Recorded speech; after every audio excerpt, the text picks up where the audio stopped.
नमस्कार। आज के इस वीडियो में मैं आपके सामने सच्चिदानंद हीरानंद वात्स्यायन अज्ञेय की कविता की विशेषताओं पर बातचीत करूंगा। अज्ञेय हिंदी साहित्य में एक बहुआयामी व्यक्तित्व के रूप में उभरकर हमारे सामने आते हैं। छायावादोत्तर कवि के रूप में उन्होंने ख्याति उपलब्ध की। तार सप्तक के संपादन में एक नई काव्यधारा का उन्होंने प्रणयन किया और इस काव्यधारा को उन्होंने नाम दिया प्रयोगवाद। तार सप्तक के प्रकाशन की तिथि से इसका प्रारंभ माना जाता है। अज्ञेय ने प्रथम तार सप्तक की भूमिका में इस नूतन काव्यधारा की वकालत करते हुए कविता के विषय में अपनी मान्यताओं को हिंदी जगत के सामने रखा। इसीलिए वे हिंदी कविता को एक नया मार्ग प्रदान करने वाले या ये कहें कि एक नया मोड़ देने वाले कवि माने जाते हैं।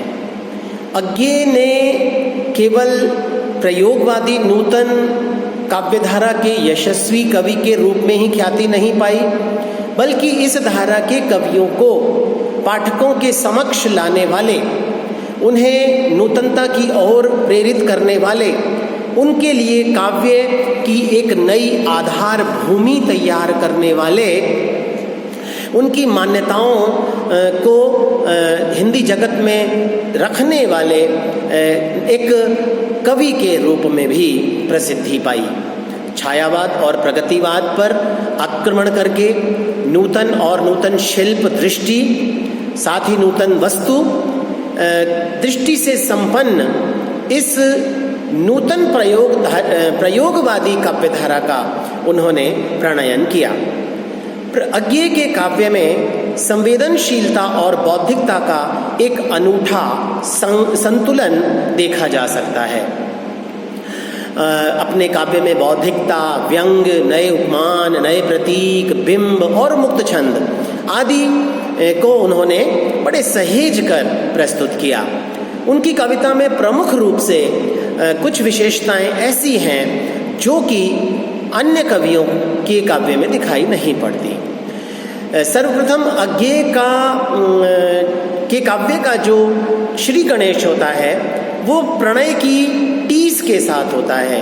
प्रणय के वासनात्मक रूप को ही वे महत्व देते हैं। इसलिए उन्होंने संयोग के क्षणों की उन्मादक स्थिति और वियोग के क्षणों की विरह व्यथा और तड़पन दोनों को अत्यधिक प्रवीणता के साथ चित्रित किया।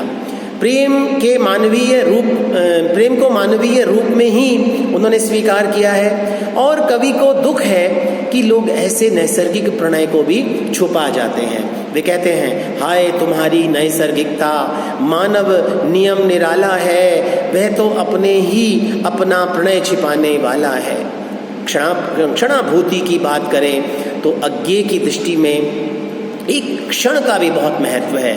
क्षण क्षण से ही जीवन और दिन अपनी अंतिम गति को प्राप्त होते हैं। इसलिए वे वर्तमान क्षण को ज्यादा मूल्यवान मानते हैं और उसे व्यर्थ कल की चिंता में गंवाना नहीं चाहते।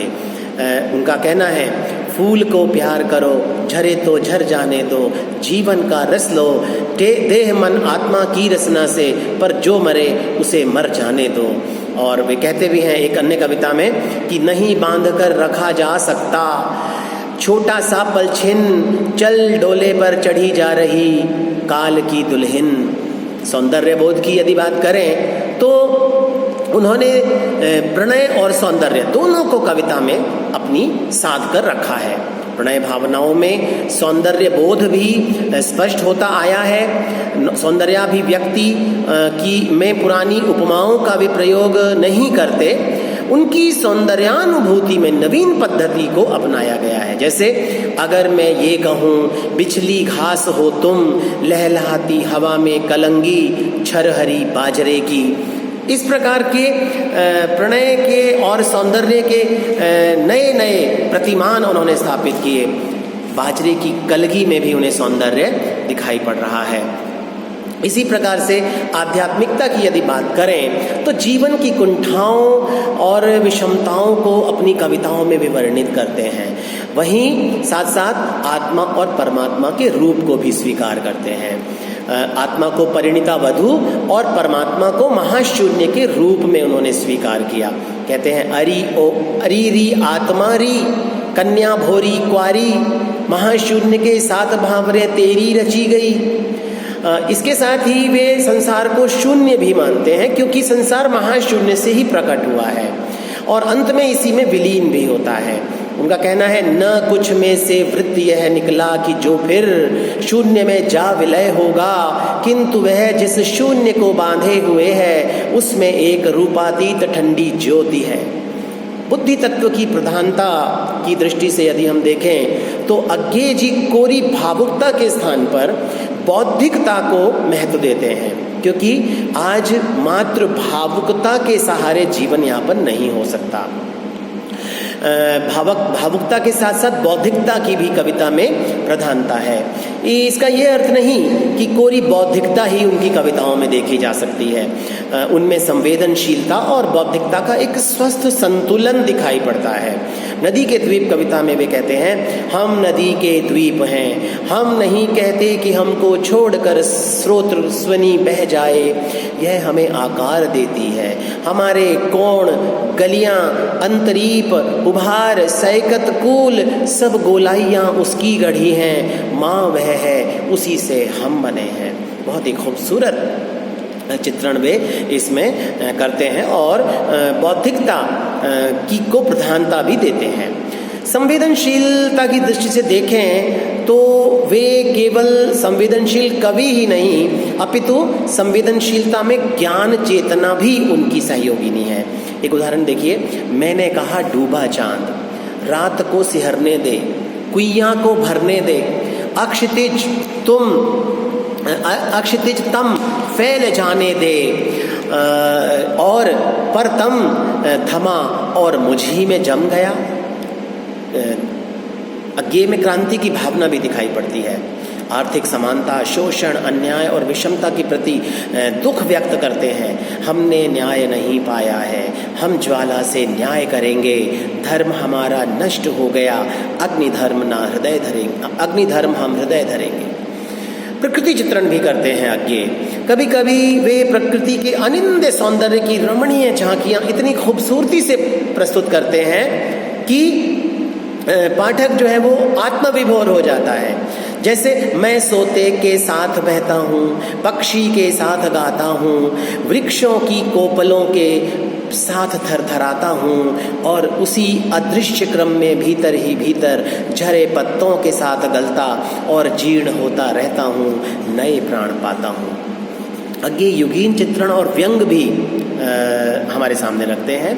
शहरी जीवन की निर्जीव सामाजिकता, धोखेबाजी, अहमवादी भावनाएं वो नज़दीक से देखते हैं और अपने सांप नामक जो कविता है जिसमें वे शहरी व्यक्तियों के स्वार्थीपन और कठोर आचरण पर व्यंग करते हैं, वो सब हम पहले भी सुन चुके हैं। सांप तुम सभ्य तो हुए नहीं होगे, नगर में बसना भी तुम्हें नहीं आया, एक बात पूछूं उत्तर दोगे, फिर कैसे सीखा डसना, विष कहाँ पाया। अज्ञेय की यदि भाषा की बात करें तो अज्ञेय की भाषा में विविधता पाई जाती है। उनके काव्य में शुद्ध साहित्यिक खड़ी बोली का प्रयोग हुआ, लेकिन कहीं कहीं पर बहुत आसान, बहुत सरल, बहुत सुबोध और तद्भव शब्द प्रधान सीधी सादी भाषा का भी वे प्रयोग करते हैं। देशज शब्दावली, ग्राम्य शब्दावली, इसके साथ साथ नूतन और नवीन पदावली का प्रयोग भी वे करते हैं। अपनी भाषा में अंग्रेजी के लोक प्रचलित शब्दों को उन्होंने स्थान दिया है और कहीं कहीं नए नए प्रयोगों के बाद भी कवि की भाषा कृत्रिम, अस्वाभाविक और दुरूह सी दिखाई पड़ती है। लाक्षणिकता और प्रतीक योजना में वे बड़े सिद्धहस्त थे। साथ साथ वे लाक्षणिकता लाने के लिए मुहावरे और लोकोक्तियों का प्रयोग भी अपनी कविता में करते हैं। अभिधेयार्थ से भिन्न लक्ष्यार्थ की द्योतक पदावली का वे प्रयोग करते हैं। नए नए प्रतीकों का उन्होंने प्रयोग किया। 3 वर्गों में हम उनके द्वारा प्रयोग किए गए प्रतीकों को विभाजित कर सकते हैं। पहले वर्ग में वे प्रतीक आएंगे जिनका संबंध कवि के निजी जीवन से है, जिन्हें हम आत्म प्रतीक कह सकते हैं। दूसरे वर्ग में वे प्रतीक आएंगे जिनका प्रयोग कवि ने अपनी प्रेम भावना में किया है, उन्हें हम प्रेम प्रतीक कह सकते हैं या प्रेम संबंधी प्रतीक कह सकते हैं। और तीसरे वर्ग में सांस्कृतिक प्रतीक आएंगे जिनका संबंध कवि की ऐतिहासिक, वैज्ञानिक, आध्यात्मिक और सांस्कृतिक विचारधारा से है। बिंबों की यदि बात करें तो विविध प्रकार के बिंबों से उन्होंने अपनी कविता को सजाया। इंद्रिय बिंब, वस्तुपरक बिंब, भाव बिंब, आध्यात्मिक बिंब, ये सारे के सारे बिंब उन्होंने बड़े औचित्यपूर्णता से अपनी कविता में प्रयुक्त किए। एक आध्यात्मिक बिंब का उदाहरण मैं आपके सामने रखूंगा कि दूरवासी मीत मेरे, दूरवासी मीत मेरे, पहुँच क्या तुम तक सकेंगे कांपते ये गीत मेरे। बहुत ही खूबसूरत चित्रण वे इस आध्यात्मिक बिंब का करते हैं। छंद विधान की दृष्टि से देखें तो पहले तो उन्होंने अपनी अधिकांश कविताएं वर्णिक और मात्रिक छंदों में रची, लेकिन धीरे धीरे छंद का प्रयोग उनकी विचारधारा के माध्यम से उनकी विचारधारा भी परिवर्तित हुई और उन्होंने अपने स्वतंत्र विचारों को व्यक्त करने के लिए मुक्त छंद अपनाया, जो बाद में उनके काव्य में बहुत ही सहज रूप में हमें दिखाई पड़ा।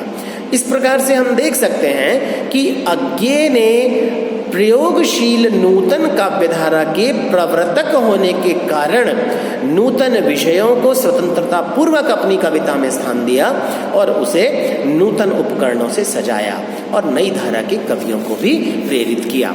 बहुत बहुत धन्यवाद।